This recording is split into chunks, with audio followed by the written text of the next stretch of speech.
Scrooge was better than his word. He became as good a friend, as good a master, and as good a man as the good old city ever knew. Your mouth's bleeding, Bert! Your mouth's bleeding! Bert! What do you know about that? Merry Christmas! Ho, ho, ho! Happy holidays, everyone! And welcome to Santa Nate Saves Christmas! Ho, ho, ho, ho!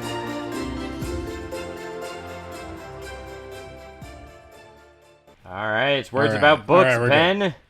And the amount of alcohol currently sitting in front of me tells me that this is the end of the year holiday special episode. Oh, wait.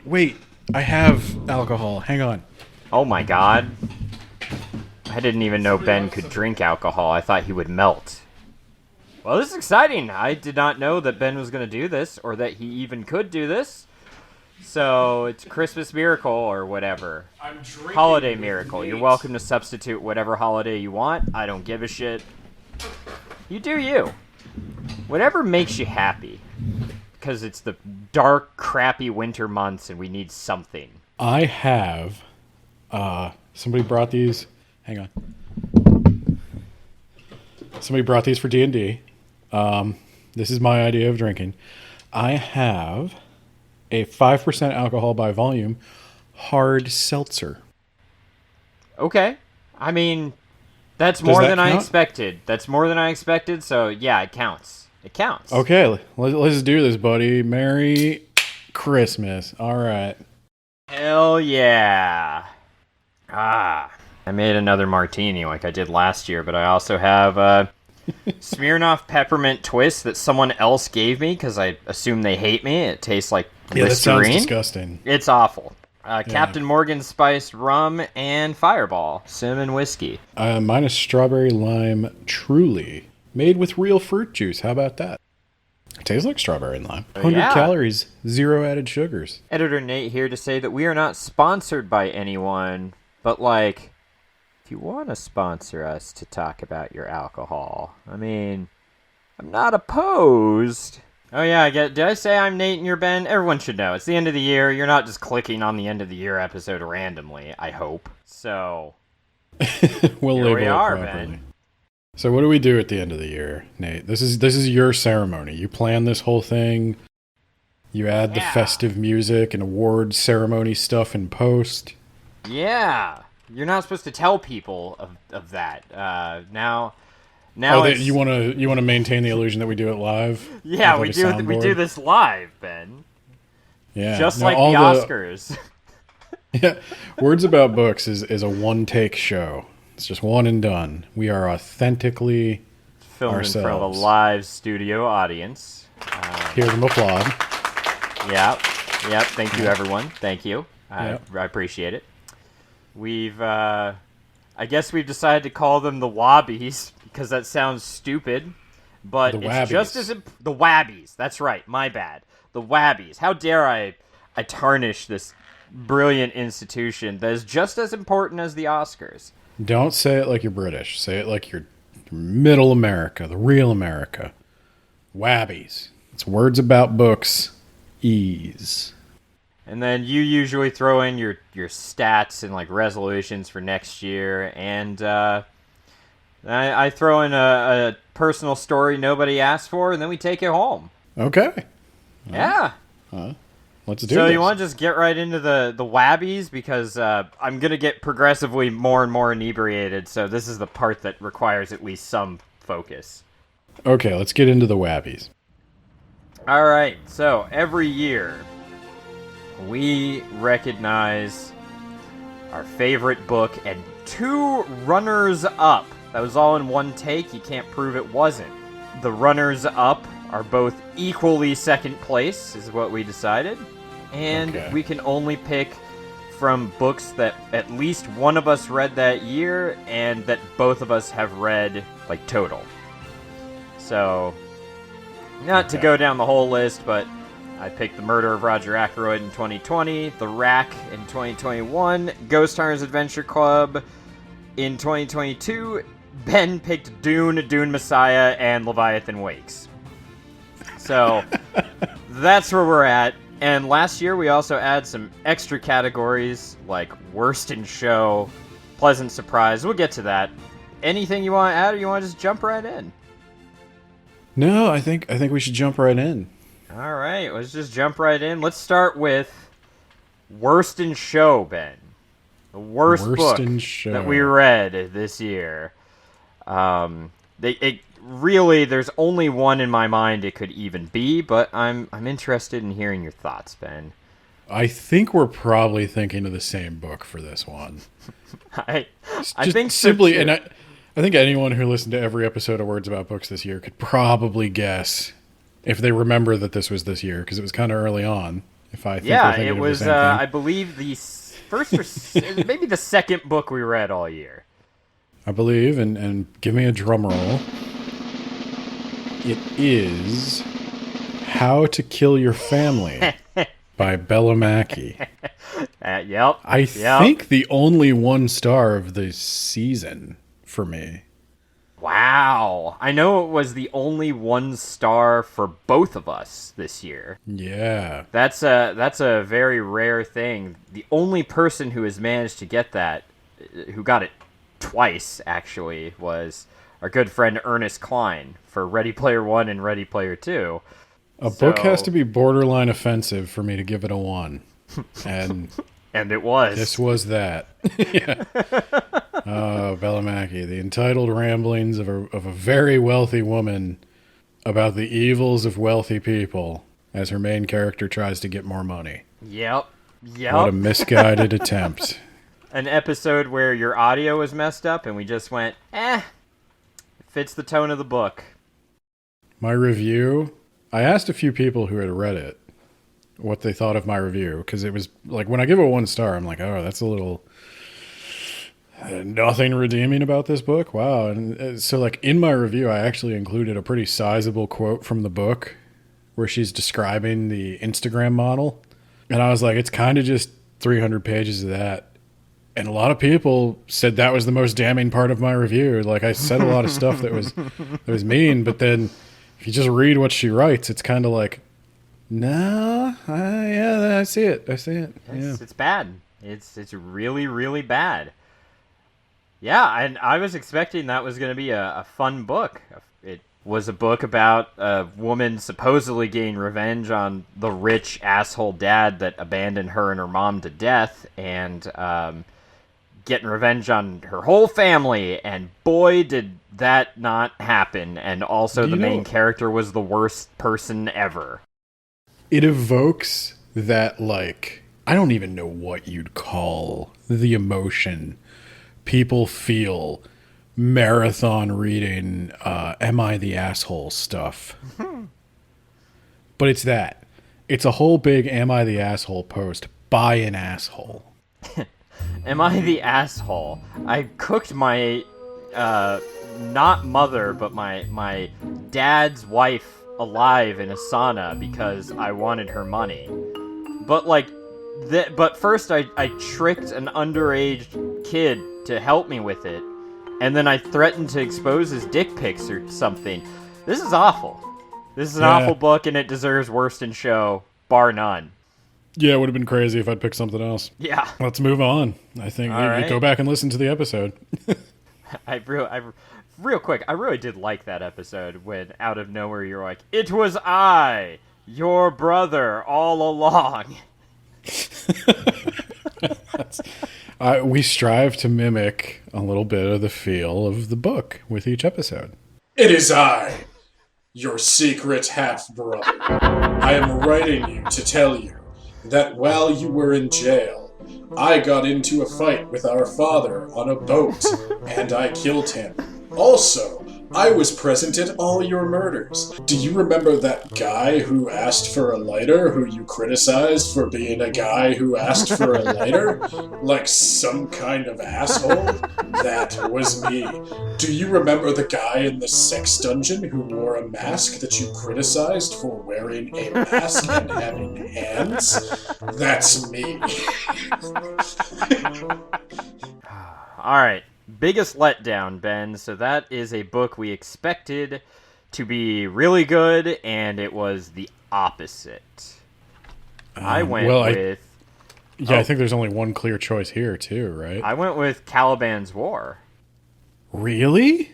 Yeah, Ben, I put Leviathan Wakes in my top 3 last year. So I was expecting the sequel was going to be great, and it turned out it was just the first book, but poorly paced and worse.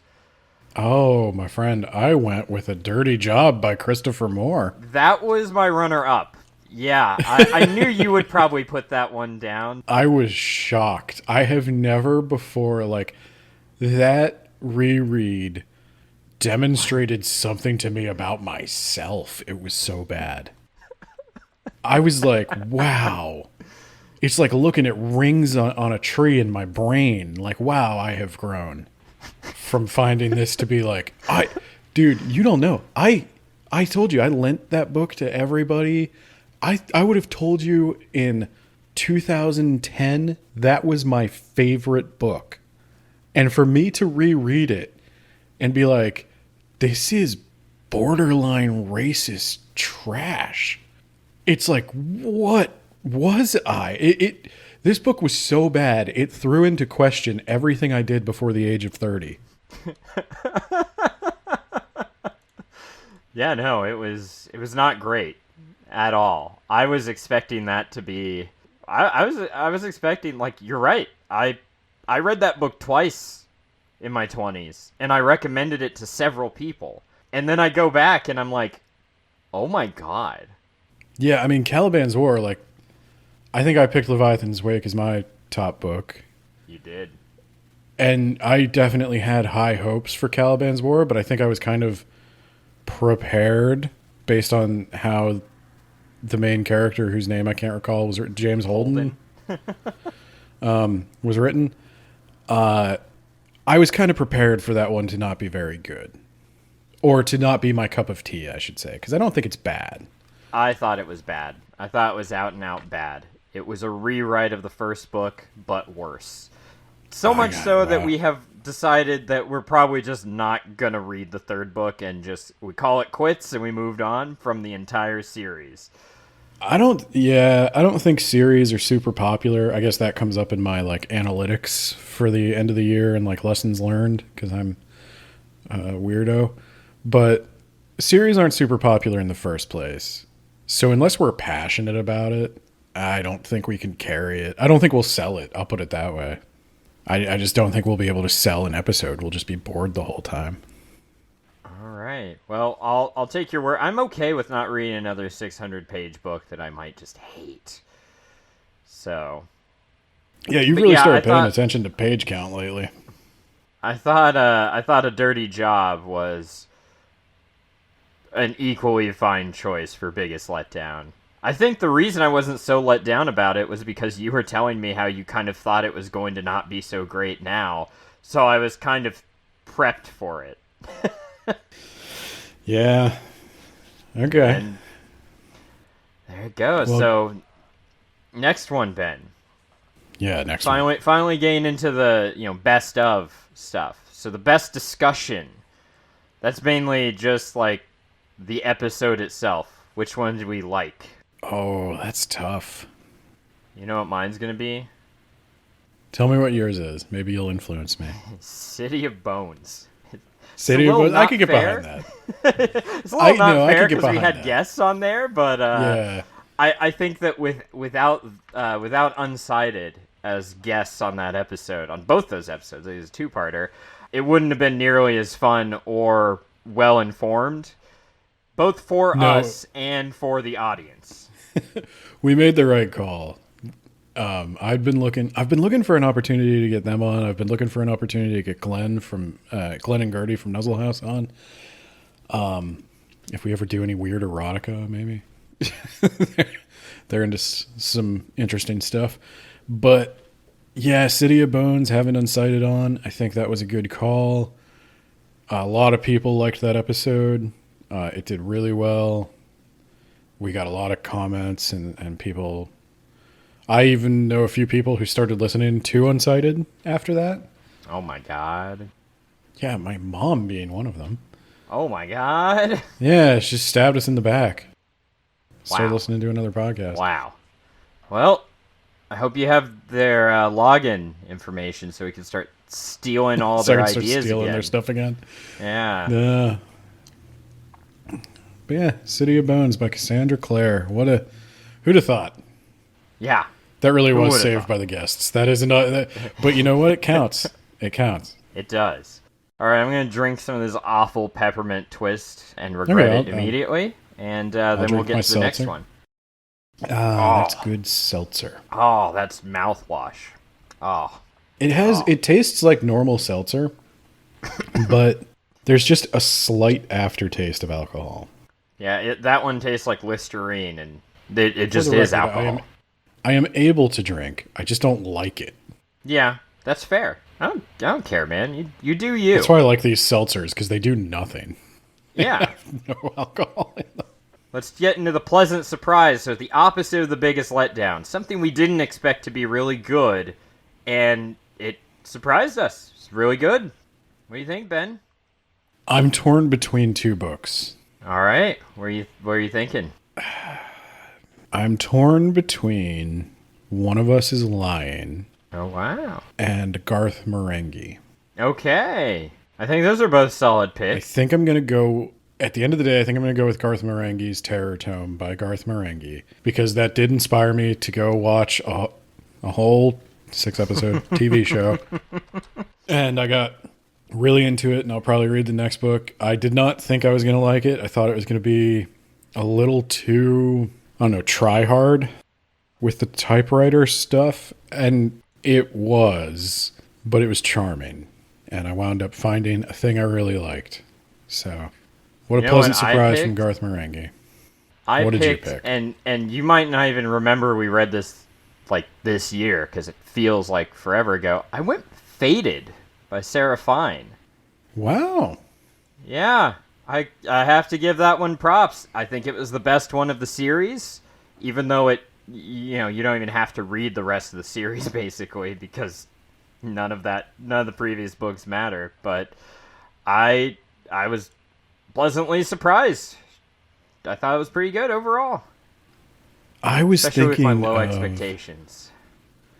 I was thinking about Faded the other day. I forget what I was doing. I don't know if it was for like D&D or something else, but I was thinking about like some mythology, and I kept thinking about like this thing I had read where there was like a god and a goddess, and they were a couple, and they were like the representatives of the divine powers, and I couldn't remember what I was thinking of. I was like, was it this thing? And I was like, no, that exists in that, but that's not what I was thinking about. And it was Faded the whole time. I was thinking of the Keeper of Heaven and the Keeper of Hell. The whole time. It's me! Ben. It was me all along! You know what? I would go so far as to say Sarah Fine gets the first of probably many official Words About Books apologies for how hard I was on Marked. I mean, to be fair, we already Fought apologized, but yeah. I fought you the other day when you said that stupid Christmas thing was better than Marked. And I was like, I want to smack the taste out of your mouth. That was nonsense. The Servants of Fate trilogy is a underappreciated treasure. And you should all give that as a gift for Christmas.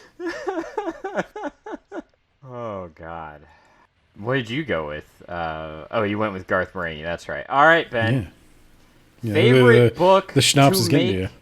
to make the other person read. It is. This shit is like, damn. Well, I don't Favorite know book if I to make can. the other person, Ben. I don't know if I can pick this one because I didn't read it. But it would have to be House of Atreides. Motherfucker. I'm gonna pick it. I'm gonna break your rules because I read the comic. That's close enough. I read as much of it as you did. I'll put it that way. Yeah, and I'll allow it. The only reason I didn't put it as worst in show is because, I didn't fully read it, and neither did you. That's honorary shout out and mention. Awful, awful garbage. I still think Bellamacchi is just a hair worse anyway, I guess. So Bellamacchi's more offensive. Yeah. There's nothing. I mean, there is some offensive stuff in House Atreides if you're looking for it, but they kind of just blunder into it. They didn't mean to create anything offensive. Whereas like Bella Mackie is like weirdly unaware of her position because the character is a self-insert. The character is already rich, much in the same way she's already rich. If you can just hop on a plane and go to Spain, you rich by my standards. Yeah. But whatever.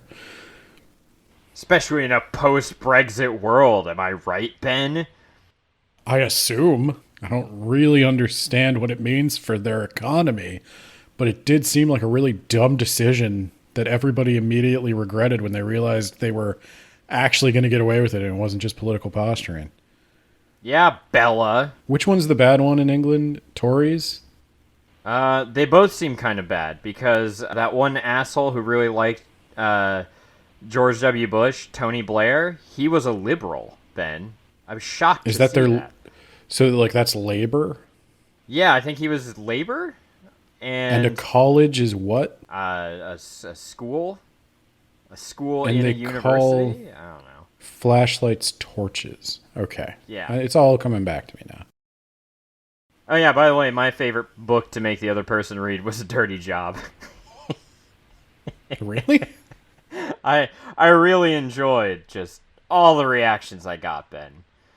I think that was thoroughly worth us realizing that we're the problem here. Yeah, At we least were past problematic versions of ourselves. young adults. Yeah. Yeah. I guess that's, I said this once to somebody and they actually asked if they could use it in a quote. This was years ago. We've been doing this for years now. They're like, what's the most surprising thing you learned while podcasting? And I said, especially in season 1, the toughest thing about podcasting that I did not expect was recording something, coming back to it like a month later and hearing myself say the stupidest shit I've ever heard. And being like, what the hell was I thinking? Like there's just something really introspective about just being able to literally hear yourself as you talk. And that's what a dirty job can give you.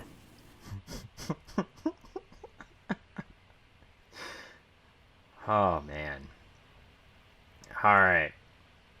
So, most downloads, Ben. That's a new one for this year. We just took the 30-day download for each episode, and I hear Garth Marenghi knocked it out of the fucking park, Ben.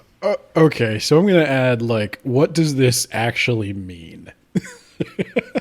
Most listens, how about that? More views. It's mostly clicks. Yeah. So by far, Garth Marenghi's Terror Tome, it got the most clicks. It got the most clicks on YouTube. This is probably only interesting to other podcasters, but on YouTube, that one got picked up by the algorithm in a minor way. Some of our videos do. I think Mortal Instruments did as well. And that got on YouTube alone like 200 plus views within 30 days. Now, the overwhelming majority of those people listen to no more than like 10 seconds. Yeah, but it still counts. Kind of. So there's not a lot of great stats on podcasting platforms. Spotify will tell you how long somebody listened to a point. They have like a download, like I forget what they call it. It's like a click versus a stream or a download versus a stream, where the listener has to listen for a certain percentage of the material for it to count as a stream. But yeah, just that caveat that the stat doesn't really mean it was the most popular episode or the best or that people liked it. It just means that a lot of people clicked on it. I like to think that people do like us, though, Ben. I know that's very wishful likable. thinking, but it doesn't help you really grow as a podcaster to like look at that and be like, I achieved something here. I today. didn't sign up to grow as a podcaster, okay? Yes, it was Garth Marenghi, but I think it was because we did Garth Marenghi around Halloween. It was November, but We had a spooky little thumbnail with the cover of his book, got picked up. The other thing I've noticed, the things that tend to get picked up by the YouTube algorithm for us are the things that are just bizarrely underserved. Like there's not a ton of stuff out there for Neuromancer. A lot of people found us on YouTube through the Neuromancer episode. Yeah, Neuromancer actually did really well on Buzzsprout as well. Spotify and all the other platforms. Yeah, and I think Garth Marenghi was in a similar boat. There just weren't a lot of people talking about this guy's book. When I was researching for it, I could only find one podcast interviewing him. So, and that maybe if we're lucky, we could be the second one. Come on our show, Garth. I guess. Let us ride your coattails. Yeah, if we didn't factor in YouTube, it would be the Goosebumps Night of the Living Dummy, apparently, which also that was really took off. popular. Yeah. That's another little window into the analytics, though. Every time you choose a book that like most people have read, it does way better. Shock. Who would have thought? What a weird thing to find out. All right, Ben. Now it's time for the runners up. You want me to go first, or do you want to go first? Yeah, because I don't know if I have two runners up. Well, you better find two, Ben. Okay. Here's one. One of Us is Lying, Ben, by Karen N. McManus. I agree. That's going to be one of mine as well. Wow, Ben. Wow. Following I didn't just copy you. I was thinking about that. Okay. What's your next runners up, Ben? Or yeah, it's just runner up. My next runner up. Boy, the beginning of this year was rough. What do you think my number one's going to be? No, I'm going to shock you right now. My runner up, God Emperor of Dune. That's not what I thought your number one was going to be. Oh, maybe then you still have me. Yeah. No, because you told me what it was going to be. And that is my runner up as well, Ben, by the way. God Emperor of Dune. I might have changed my mind, Nate. Okay. What do you think my number? What do you think my number one is? I think it's the 5th season. You're freaking wrong. Oh my God, really? Because you said that might be your best of the year when we recorded it, Ben. I said that.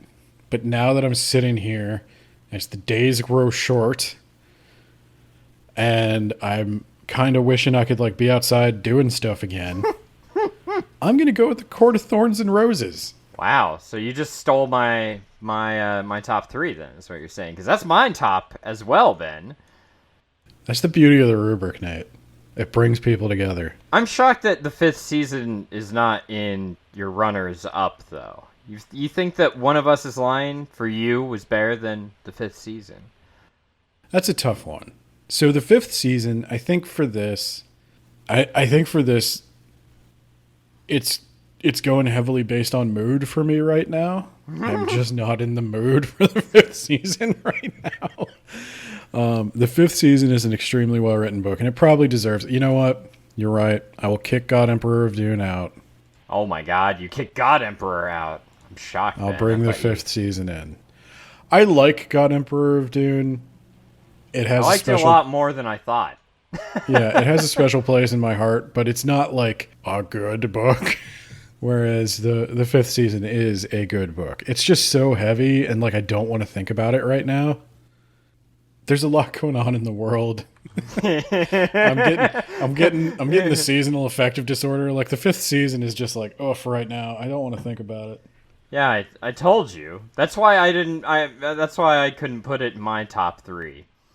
That was a good book, but holy shit, was that just like a big downer. Yeah.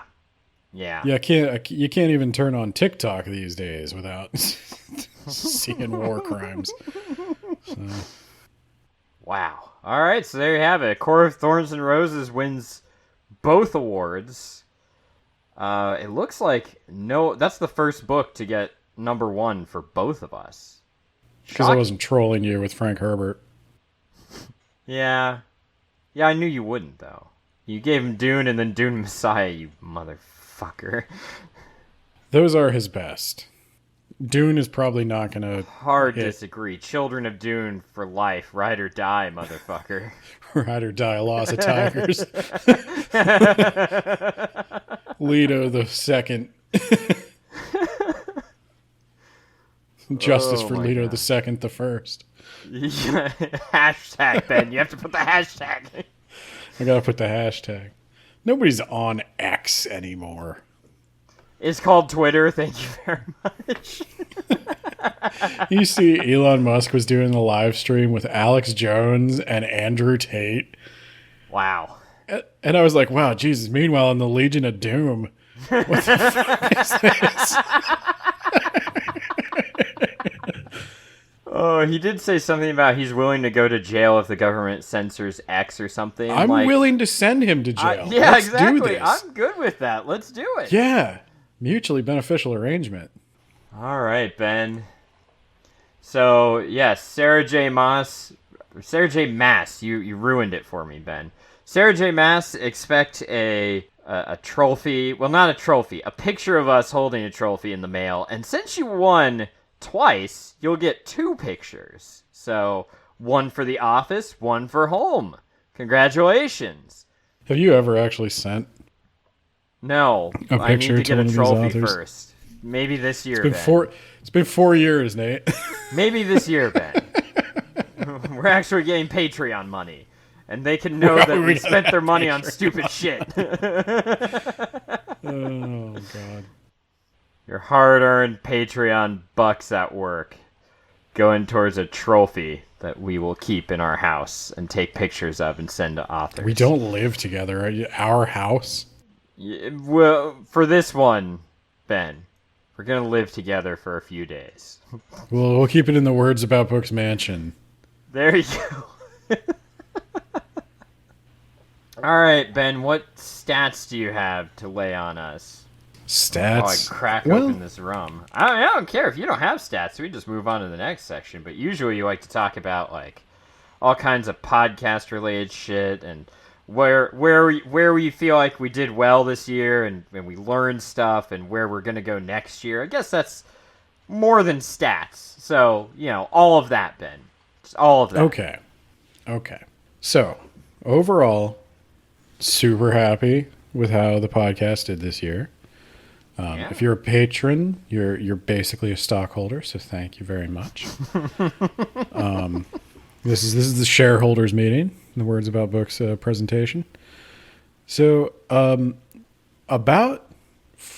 there's a threshold we have to hit if we wanted to have advertisers, which I don't even know if we do, but we have hit that threshold several times now. Yeah. And I'm really happy about that. Like when we started out, we didn't think that was ever going to happen. Ever. No, not in a million years. So we have people chatting in the Discord. We've had new patrons join this year, which is great. But it's been really up and down this year. That's the strange thing. I don't super understand why. I think maybe it has to do with covering books people have read one month and then books people haven't read the next month. I think March is the worst month where it tanked and that was faded. Like stuff that no one's ever heard of outside of the WABs sphere. But you know what? Even the tanked numbers I'm still pretty happy with. Like even the lowest we did was still, I'm happy. Yeah. I think agree. where I'd like to go moving forward, and this is something to talk about with you more, but we were doing a book where we would do really long, detailed summaries and stuff. I don't mind doing that still if it's relevant, but there's been a few times where I felt like things were maybe a little stretched. And I think if we can do more of the stuff where like I present a book to you, you present a book to me, we can sort of get maybe like new, fresh episodes in place of like a part 3. I kind of want to see part 3 go away. I don't so much mind a part 2 because often, especially with a book that has a lot of world building, you have to set a lot of groundwork before you can talk about it. But yeah, that's something I've been toying with. We've been using the Patreon to test. Now I know we have to acknowledge we were not great with our bonus episodes this year. Yeah. We got them out. It just, we got a quarter 1, and then we got a quarter 3, and then we got 2 quarter 4s right at the end. Yeah. But I actually didn't hate any of our bonus episodes, and I thought we managed Not to kind even of... Dead Moon? I'm shocked then. No, I think we managed to kind of do different things with the bonus episodes than what we would have done on the main feed. I agree. So the bonus episode, I think, is a way we can...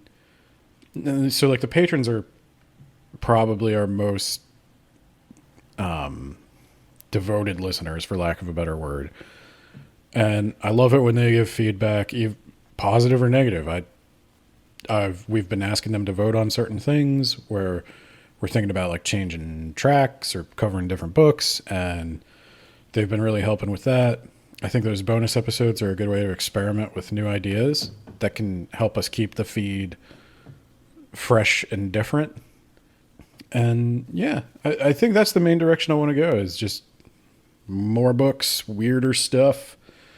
People, like one of the things we did that we didn't do before was the Hunt for the Skinwalker episode. Yeah. Like, as much as that book is objectively not good, and as much as that topic is stupid, that was fun. And I think people had fun listening to it. And I'd like to do maybe some more stuff like that. You can't do that all the time, obviously. It can't be wacky all the time. But yeah, Saints Row 3. Jesus. Well, you've been hanging on to that grudge for a minute. But yeah, you can't do wacky stuff all the time. So I do think people also want to see more of the grounded stuff. So I'd like to cover some more like not wacky books. Like, just we'll talk about like a classic book that is just good and figure out why. Which is at the heart of Words About Books. I'm shy to cover bad books. That's one thing we've kind of avoided. I mean, we have covered bad books, don't get me wrong, but like we haven't gone in with the expectation that they were going to be bad. I think this year, barring a few exceptions where we trolled each other. Yeah, Ben. Oh, shut up. You know what he messaged me before we started recording? Hey, by the way, you don't have to do anything with Captain Underpants. I don't think either of us is going to get anything out of that. I think a little trolling's good every now and then, but yeah, mostly I just want to go for variety next year. I want to try to do some different stuff. I want to do a little more with the YouTube channel. I think one of my big goals last year was to get everything on the YouTube channel. I have. Nice. The YouTube channel updates within a day or two of the podcast feed. For podcasters out there, YouTube has implemented an RSS feed finally, where they'll create an episode out of your RSS feed. You don't have to do anything. That would have been nice a long ass time ago. But now I'm already rendering things in Adobe After Effects. So I'd like to do some like nicer thumbnails, stuff like that. Got to get caught up with the blog. The blog is sort of where I organize my thoughts, and I think I want to do a little more light scripting. Oh my god. I think sometimes the summaries tend to ramble. So I'd like to tighten those up. That's another thing we need to talk about, Ben, the blog. So At blog.wordsaboutbooks.ninja. Are you going to post this year? So I need to post this year. Do you want to recover your password live on air so we can just get that the fuck out of the way? All right, let me just. You've been drinking, right? So this is the best time to figure this out. Yeah, this is the best time to figure this out. All right, let's see.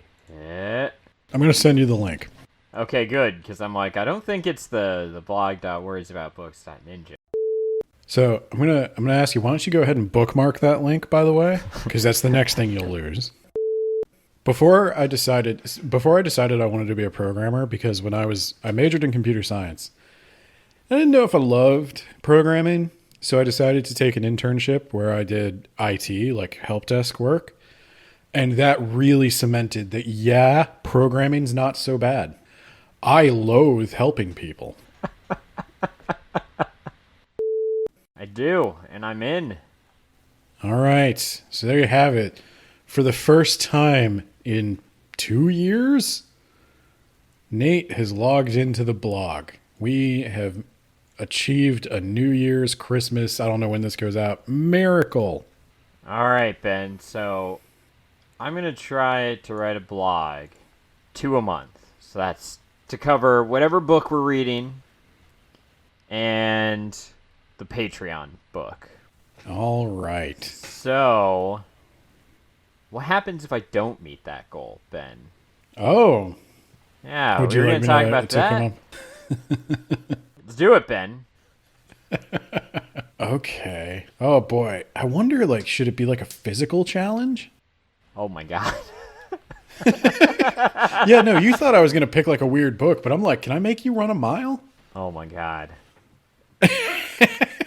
All right, deal. If that's what you want. If I can't. Oh, yeah. I'll tell you what, Nate, I want you on Strava and I want you to friend me.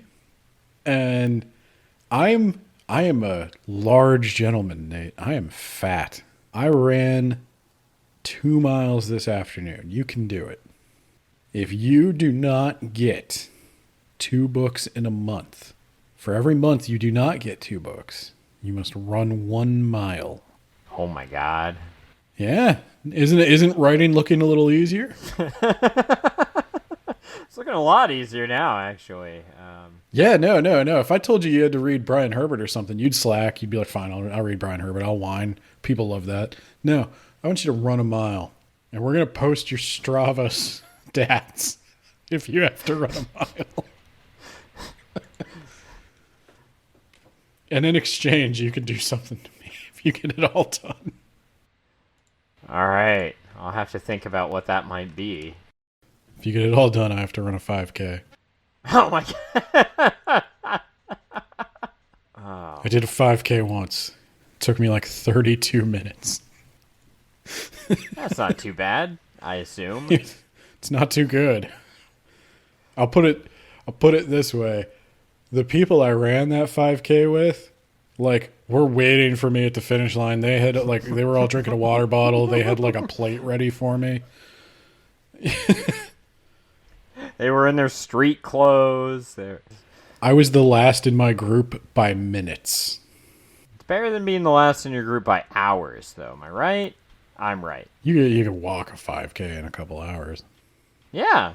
There you go. All right, Ben. So where's the audiobook of Extrasensual Perception coming along? Oh, that's a tough one. Because you're not sure if you want to read it or if you want to get some other people in to actually make it a production. Is that? I don't know, because if you want to sell it, that's the challenge. I can try to keep recording it. I guess I would have to make that a priority. Glenn volunteered a while back. Okay. I mean, if you think that'll be a better product at the end of the day, let's do it. Did you get a new job this year, Ben? Did I get it? No. Okay, that was last year. It was last I year. got a new job. You great. made a new job. Yeah. You're a businessman. Yeah. There's one more project we want to talk about that we're going to be bringing next year. Uh-oh. Lord of the Rings. Well, first The Hobbit, Ben. Oh, are we finally doing that? Yeah, we should plan on how we want to do that after this. Basically, we'll Do you want just to go to two episodes a week? Yeah, I figure we probably could. So we'll do mini-sodes. Is that what they call it? We'll just do a chapter by chapter of The Hobbit and then The Lord of the Rings, and we'll release those to the patrons in little bite-sized chunks. And at the end of it all, we'll bundle it all together into a larger episode for a bonus. Well, I was going to say, do you want to make it a patron-only thing, or do you want to give it early access to the patrons? I thought I wanted early access. So they'll get it on a weekly basis, and then everyone else will get it when we're done editing it all together. Yeah. So I'd like to get it out on the main feed more frequently than that. I'm throwing things out there, and maybe you can edit this out if you don't want to have the whole discussion of how we think about it. And that's what we decided to do. We'll release them on a delay on the main feed. And then we talked about lowering the Patreon. So, the middle tier, the D Philosopher tier, we're lowering that to $3 at the beginning of the new year. That includes all of these mini episodes in early access, as well as a quarterly bonus episode that we will actually try to get out quarterly. And if we don't, then Ben has to run 5 miles. It's my yearly update. Just honestly, genuinely thank everybody to listen. I always find that really disingenuous when YouTubers say that. Like, just genuinely, I'm just so glad people listen or watch because they're on YouTube in that example. But no, it's really weird. It's been really weird. Like, when we started out, it was mostly friends and family, but now we've regularly interact with people we have met through doing podcasting. Like, it's weird. It's a lot of fun. You want to talk about Homeless Week, Ben? What? Why? I don't know. It was the story that came to mind, Ben. Oh, is this drunk Uncle Nate's end of year? Drunk rant? Uncle Nate's end of the year rant. You remember this though? You were well, you weren't there, but like I was telling you everything through good old AIM. I think was AIM still a thing back then? Yeah, you remember my friend who decided that he was going to be quote homeless for a week with his other friend. They've kind of got like this friend has been hippie mentioned. Mentality. Yeah, this friend. Yeah, this friend has been mentioned like 4 or 5 times on the podcast. Yeah. He's also the guy that smells colors or something. Yeah. He sees color. No, he sees color when he hears music. Oh, he sees sounds. That's what he tried to say. Yeah, he sees the color of a sound. Okay, and he also said he's definitely not trying to be a unique individual. Wasn't he also like low key starting a cult? We kind of thought he was. I wouldn't be surprised. Okay, did you know that? You're making it too specific. Yeah, you're right. I'll probably cut that part. Yeah. No, I'll bleep it. That way they don't know exactly what I said. That way they'll know you fucked up, but they won't know how. Okay. Yeah, so it was like it was sophomore year. When he should have known better. Yeah. Okay. University, as the non-Americans say. Yeah. I still don't know what the difference is. University has many colleges. That's what I thought. I think that's how it is. So anyway, he decided that he'd be homeless for a week. You remember this? I do, but he wasn't really homeless. No, he wasn't really home. Well, first of all, he had a home to return to if things ever got really bad. Like if it was too cold outside, he could just go home to his dad, right? Mm-hmm. But also, he spent most of that time sleeping in the basement of a library, which isn't what most homeless people do. They tend to get chased out of places, actually. No, there's an unofficial tent city in my city, which he could go stay at, and he probably would be taken advantage of. Yeah, no, there is a official tent city, my hometown, that is now becoming like like they're building shelters, like they're actually building more permanent housing. Oh boy, how much are people screeching about that? Oh, so much. I want him under the bridge. And it's also like, well, why are we doing this? It's only encouraging more to come here. So he was like, I'm going to be homeless for a week, and okay. I think I was like, that's incredibly just like gross, and it seems like you're trying to bring attention to yourself more than the issue.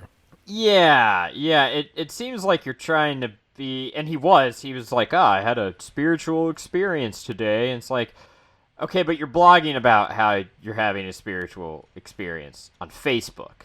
And what is this doing for homeless people?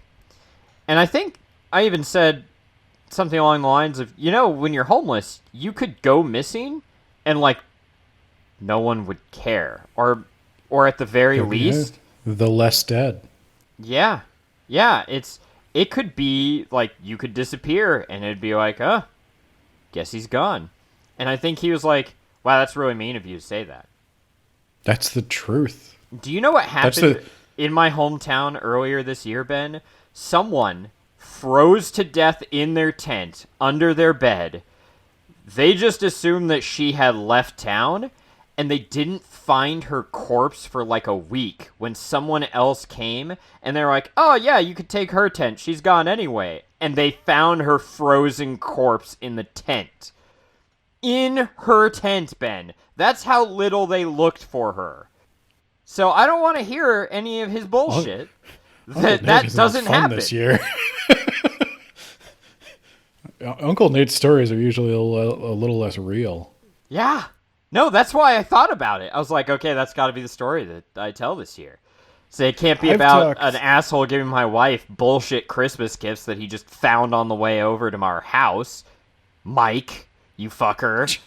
That's your fake name that I remembered from last time, you son of a bitch. But give my wife socks, you son of a bitch. No, gave him a Sensi. I wish it were socks. That would have had utility. I've talked to people who actually work pretty closely on homelessness. And I think the sad truth is most people who are, I can't say most, I'm throwing out generalizations there, but there's a decent number of people who are homeless who live in cars. Yep. There are another subset that live on the street. And what I've heard, at least in my area, now it sounds like your area has a different problem because they're building shelters. We have space. Like we have housing. But the housing has rules. You can't bring in drugs. You can't get violent. Like there's a lot of ways to get. One of the biggest challenge they said was it's mental health treatment at the end of the day. Is if you can make all the help available through government programs, but the way it's set up is that you need somebody stable enough to fill out forms, and then they need a phone to call, and then they need to not be hooked on drugs because that'll get them kicked out of the shelter, and there's no rehab, there's no free mental health care, there's just nothing to really remedy the cause of homelessness. Like the house is the straightforward thing. You could get them under a roof, but you need to address some of the reasons people become homeless. And there's very little interest in that because it's a complicated issue that you would have to take time to understand and show a little bit of human compassion. No, absolutely not. What instead I will do is I will camp inside of a library. And the kicker, Ben, it was for 5 days because they got kicked out of the library, so they called it quits. You were fucking right. It's a lot easier to be homeless if you have a home to return to, and you're just doing it for what I can only assume is fun, and God, I guess it's clout now, right? That's what they just call it. You're getting internet clout with your dumb friends. That's what he was doing. I think... Yeah. I'll tell you I'll tell you a sad Christmas tale as well. Oh, Jesus. Of the time I was asked to create an app to solve the opioid crisis. And did you? Are we done? No. Turns out there are just certain problems that technology can't solve, and no one wants to admit that. I participated in, I don't want to give a lot of details, to create the best application to aid in combating the opioid crisis. And as part of that, we actually went to a couple of things in the local area. There was a local broadcasting station was hosting like a sort of speaker / conference where a bunch of people who were interested in helping out showed up, and they're exchanging ideas on like what could be done. And I can just tell you, it's so ridiculous to be the programmer there amongst people who are opening rehab centers, who are ex-addicts, who are doing counseling, who are like all these people who are like actually hands-on working with people, making sure like Narcan's distributed properly, like getting actual boots on the ground resources going. And I'm like, Sounds like I you're, want to make an app. Yeah, okay. I was about to say, it sounds like you're coming into my territory. You're taking my problems, but no, you're making an app. Okay. Yeah, no, it's I don't know. The reason I bring that up is because it reminds me of the type of attitude that goes into this. Like, there's a lot of stuff going on this year with AI has gotten worse. Elon wants to make a stupid everything app. There's that, H-bomb plagiarism video. There's just a bunch of stuff where like technology is constantly trying to be applied to human problems that just aren't technological. It's like a human behavioral issue. What did your app do, Ben? Did it like solve addiction? I again, I don't want to give a lot of details. We basically tried to focus on logistics. Tracking resources, making sure stuff could get delivered. So making sure people could spreadsheet is what you made. It was a you little made better a than spreadsheet. a spreadsheet. No, it was better than a spreadsheet. It would have made it easier to find resources that you needed, but then again, somebody still had to provide the resources. And I think at the end of the day, the main problem was there is a logistics problem. I don't mean to downplay that. It's kind of an unfortunate truth that, like, as liberal and leftist as I am, the government does not optimize logistics very well unless it's in a military setting, and even then sometimes not really that well. And so there is improvements that could be made to tracking resources, getting human labor connected better, but there's just a shortage of resources in human labor and interest in doing the hard work. Nobody wanted to get their feet dirty. Nobody wanted to actually go to a neighborhood that needed help and put in the work there because it's dangerous. Would it help instead if you gave me some opioids, but like it was Tylenol or something instead, and like I showed you, like I do opioid week, where I take Tylenol. Where I get addicted. Is that better? Does that help? And then I'll call it quits 5 days in when I can no longer do the thing I thought about doing. Dude, I'll tell you the truth. As the years go by, I have gotten so disenfranchised with technology. When I got into computer science, I feel like what drew me to it was this scene of like home-built computers and throwing together projects, like this indie programmer scene of modifications and I'll be honest, piracy and a bunch of other stuff. Like PC, I don't mean to say it wasn't mainstream. It certainly was, but it's just so different now. I mean, the tech bro problem was there. Google was a thing. Zuckerberg was a thing. But when I first started getting interested in it in junior high and high school, they really weren't. And the tech bros were maybe 6 to 10 years ahead of me in founding other companies. Like, I was alive for the .com bubble, and I'm watching another bubble now, and it's just such a shitty space to exist in anymore. Everybody is either just heads down doing their job, trying to get, because it pays good money, or they're a tech bro. Entrepreneur bro. And I've seen so much of that in the podcasting space too, where everything is just advice. It's like, Damn. I was going to have some extra episodes that they could pay for. How to Some make a courses. successful podcast. Yeah. Do you know how many idiots with 3 followers message me to tell me they're going to promote my podcast?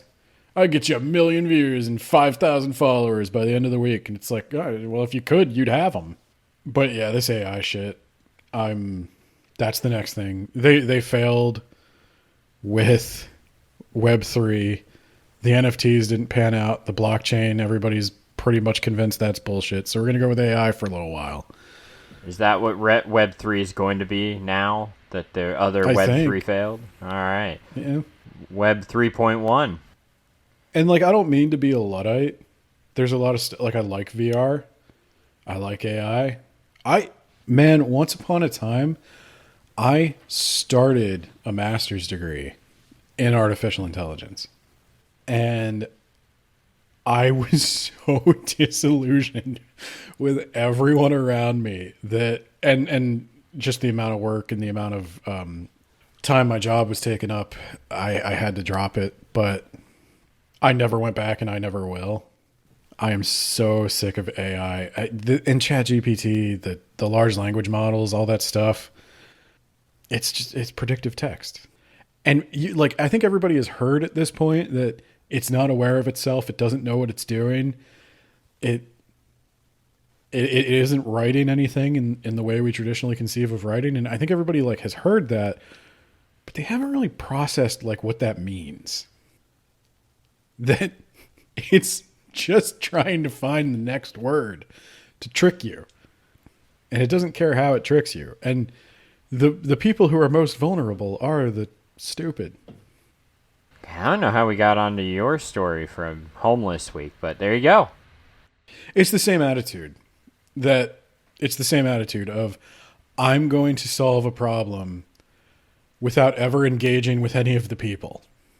Hey, I'm going to solve a homelessness. homeless person or maybe 2, which is why when I said you could go missing and no one would look for you, he was like, that's really rude, man. I know all kinds of homeless people who blah, blah, blah, blah, blah, blah, blah, blah, blah. And it's like, okay, I made a generalization, but it's not wrong. I know homeless people too. I think the question is, would you file a police report if you didn't see him for a couple of days? And if you did, what do you expect the cops to do about it? They're going to go do a wellness check where? Where? Yeah, and there was actually a school, a community college of rich assholes. You know what? You all know my home state anyway, so I'm just going to say Johnson County. If you know, you know. It's the rich asshole county here, right? And they have a community college that same year wanted to do a homeless night. You know what it was? You're going to go to the park. We're going to bring sleeping bags, tents, and movie projectors and popcorn. You're camping on public grounds. That's your homeless night. Yeah. I think that one actually got canceled. Well, the thing is, you want to solve... At no point in solving homelessness do you have to shake hands with a homeless person in that scenario. I think that's the problem. And it was the same thing with the people who wanted to make an app to solve the opioid crisis. Have you ever gone into a community that has been destroyed by opioid use, where 4 out of 10 adults are addicted to opioids because they exist? Especially in a lot of these blue-collar towns where people were doing literal back-breaking labor and they all got push pills. And now, you got whole towns where the economy pulled out. These people are still addicted. They can't get a prescription filled anymore, so they're just doing heroin. And are you going to go there and, shake hands, knock on doors, ask what they need? Instead No. of going there, how about I go to a more affluent city in the same state and I go to a park and hang out with some friends and we just make it into an event. Would that work for you instead? Would that solve the problem? On one hand, I wonder. I honestly wonder because you've talked to me before about the people who don't want to build the shelters, and it's that doesn't make them not homeless. That just makes them homeless and desperate. And desperate people do bad things. Like, poverty and desperation does not make anyone into their best self. That is a fucking myth. If you go out into the only thing I could think that you would benefit from is if you go out in the dead of winter and you try to sleep in that park in the $10 sleeping bag that somebody donated. These people aren't going out with like Land's End camping gear. If you go out and you try to, like, you actually experience cold, right? You can't camp in a library and live blog it on Facebook for 5 of the 7 days and then give up at the end. If you actually want to live like a homeless person for a week, you're going to have to quit going to class, get your ass out there. Here's a $10 sleeping bag. Let's make sure that the weather is going to be nice and awful for you.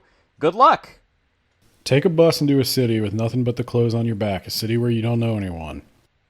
Maybe $10 in your pocket. Last a week. Go. That's an experience. We'll come pick you up in 7 days if we can find you and you're not dead. Good luck. Yeah. I mean, that'd show it. Yeah. That would give you some idea of the difficulties. Because I could see, and on one hand, wanting to experience it, to know what challenges they face, to better understand how to help. No. But that was so not it. That was just trying to get clout from douchebag yes men friends that he surrounded himself with. Well, do we have any other business, or is this just how we end the year with like our miserable old man memories? I wouldn't say it's miserable. Fuck that guy. Did anything good happen this year? I enjoy calling him a bag of dicks. Did anything good happen this year? Yeah, I got a new job. And I don't work at my old job. So those are 2 nice things. I got out of my roach-infested fucking apartment. Yeah, that's what it was. Yeah. Yeah. I was in a rough spot last year, mentally. I was in this apartment, and it had a roach problem. And I am not in an area that should have a roach problem. And not for what I was paying. People would be shocked to know what I paid in rent for that place. And we reported it many times, and they sent an exterminator out, and the exterminator was just like, I can spray your apartment, but it's like a building problem. It's not an apartment problem. For the last 6 months I lived there, I had all food was in a Tupperware container inside a Tupperware container. I didn't cook anything. I had a few quick meals, and I just was eating out all the time. But I didn't want to have a crumb anywhere in my house. My house was so clean. I've never been more clean than when I lived there, because I just wanted it to stop, and it would not stop. And there's like a shame that comes with it. I thought I was telling a happy story, but you got out of there. That's the happy story. Yeah, that's the happy story. You got out, and now you're in a new apartment. Yeah, I'm in a new apartment. I'm in a brand new construction. It's a brand new building. I'm the first tenant in this apartment. It's clean. There's some issues, like electrical issues. But then my spouse and I draw a little bit more power than I think this place intended us to. We've got several giant computers and a bunch of other stuff. But yeah, it's been night and day. I mean, like I was in like the worst shape of my life last year. I had gained a bunch of weight. Everything sucked. I wonder if that's like a parasocial thing. I wonder if people noticed on the podcast, or if they just thought like, oh, he's having a good time. But yeah, no, I finally got out of that. I've started exercising again. Things are going much better. I can invite people to my home without the fear that they will see a cockroach. And I like the trauma. Like, I didn't think about it in terms of like trauma, but honest to God, I have a friend that lives back that way. And I go to his house about once a month. And it's so close to my old apartment that I'm like, I'm afraid of the fucking cockroaches. Like, I know I'm within a quarter mile of them, and that's too much. Yeah, no, like, I literally check my car every time I go to that part of town. I wanted to drive past and see it, but I was like, I don't think I should be in the parking lot. It's too close. Wow. Yeah, that's some advanced level trauma. Yeah, like, do you know what it's like? I had to check. I threw out thousands of dollars worth of stuff when I moved because I had to check every box. Like, everything had to be thoroughly checked and like sterilized before it could come into the new place. And so just pretty much anything I could afford to replace, I replaced. Damn. Yeah, you got out of there. I got out of my job, which is similar to a roach-infested apartment. And great. 2024, I'm looking forward to it up until around November. It'll be really good until the election, provided like no additional wars break out. Ah, jeez. Yeah. All right. That was the end. Oh, what if there's a pandemic? Yeah, we already had one. I'm pretty sure you're not allowed to have more than one per 100 years or so. So... We also need to give each other gifts, Ben. Yeah, I mean, that's the whole reason for the season. You sat there talking about homelessness, and then I talked about my shitty apartment. Oh, yeah, I'm also on a different mic. I'm not going back and changing it, Ben. We're doing this. Oh, yeah, we do. Okay, so you're making it really hard to pretend you didn't get drunk and forget. Happened. Here we are, Ben. Okay. So gifts, Ben. Gifts. So who wants to go first? Do you want to give first, or do I want to give first? You're asking yourself a question. Let me just go on. I'll just buy this for you real quick. We decided this year we're gonna give each other a book that's 400 pages or less, so that we don't do a House Atreides and hate our lives. And also, I'm gonna roll a D6, Ben. Why? Because this is the fail-safe, Ben. If I get a 1, we have to read our own book. Oh. Yeah. That way you don't give a book that you'll absolutely hate. Okay. Or you'll take a chance. I don't know you. Maybe you like to live life on the edge with your seltzer water and your hair. It's true, I do. I do have very edgy hair. Okay, do you want to reveal what you got me, or should... I guess I'll send you... I think you revealed. You open your gift and tell everyone what it is and why you love it and why you respect me as a person, Ben.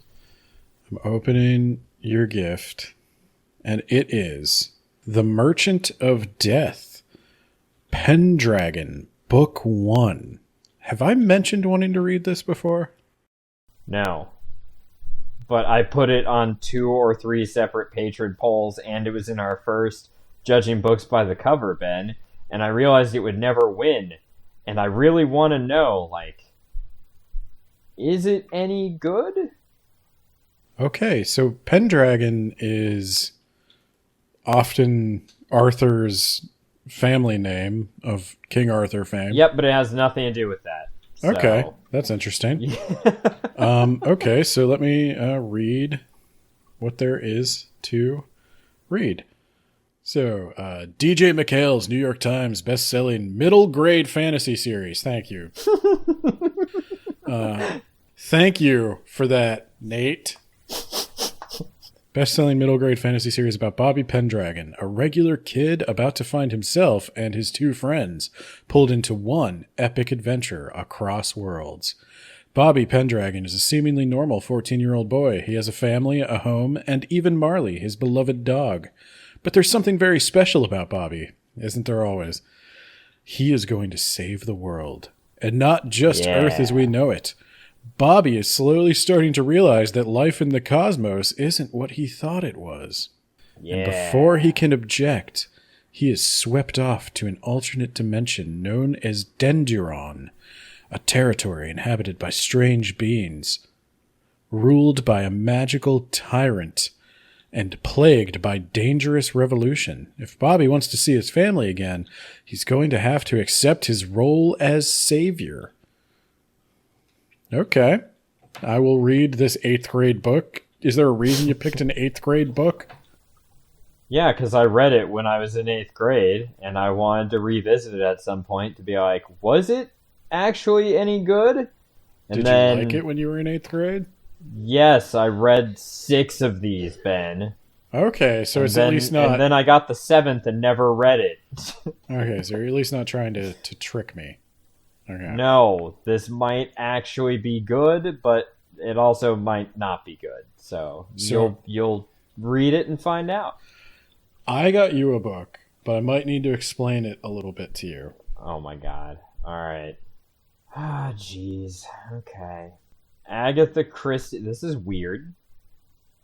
The Monogram Murders. Hercule Poirot Mystery. It's the first one?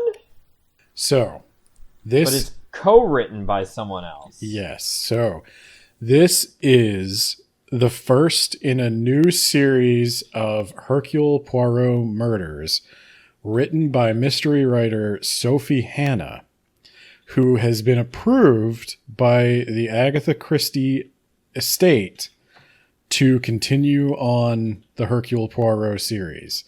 She apparently wrote something that they were very impressed with, and I don't know the whole story. My mom is super into this stuff. I actually bought this book for her as well. And, oh my god. So your mom and I will do the podcast, is what you're saying. That would be interesting. She would not tolerate your cursing. Well, no deal then. Sorry. Yeah. So this is by Sophie Hannah, but I was interested to see. My mom says it's very good. My mom is a huge Agatha Christie stan. But does she have a signed letter from Agatha Christie? No, she like doesn't. I do now. Yeah, it wasn't addressed to me, but it's fine. Grandma. Yeah. You can't steal from a dead person. They didn't want it anyway. Yeah, that goes along Was with I the British supposed to do imperialism. bury it with her? Maybe it was important to her. I don't know. But my point is, I wanted to see, now that we've read a couple Agatha Christie books, if Sophie Hannah was up to snuff. And I figured, if there is a Rube Goldberg machine that someone uses to kill themselves but make it look like it wasn't them, I'm all in. Okay. But I figured, what better judge than Nate to see if Sophie Hannah has what it takes. Ah, but what if it's not Nate? What? I got a 5, so never mind. We're going to read the books that we were given, Ben. Okay. Which is fine because I'd kind of rather read your book, but, I would be fine reading either. I told you I wasn't going to do a troll pick this time. Yeah, and I didn't either. No. We were surprisingly mature. Yeah.